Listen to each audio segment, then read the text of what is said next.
Like, what level of loneliness, or what training did you do to like get away from that loneliness? Uh, the answer is maybe I'm a psychopath, but I have never felt lonely in the wilderness. Now, I felt lonely lots of times not in the wilderness, so it's not that I don't ever feel lonely, but I think to some extent choosing to be out there uh, is the important difference. Yeah.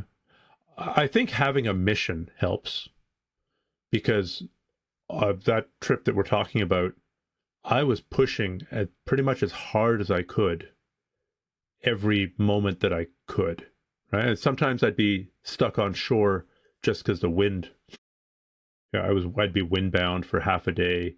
On that ended up being a 41-day trip. I had food for 50 days. It ended up being 41 or 42 days.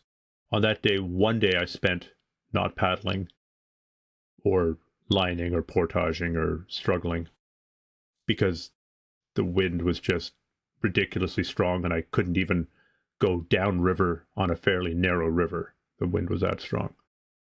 So I think 6 weeks of that, if I'd been in a tent alone for 6 weeks, yeah, then I would have started feeling lonely. But if there's a mission, and that's to carry on and go as far as I can each day and stay safe, right? Have I go as far as I can safely each day, then that helps focus it and it gives you sort of the next step, the next thing that you have to do.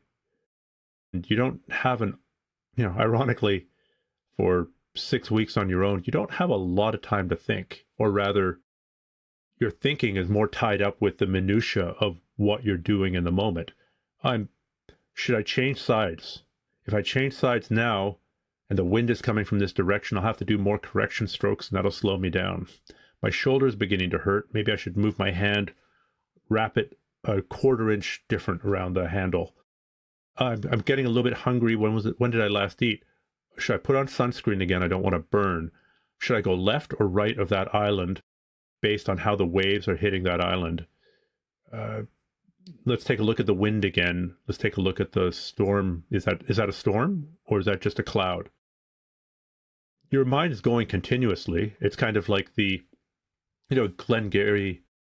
Glenn Ross, Alec Baldwin's character. Always be closing, A, Yeah, B, C. ABCs, yeah. Yeah. Well, in the wilderness, it's ABT. Always be thinking.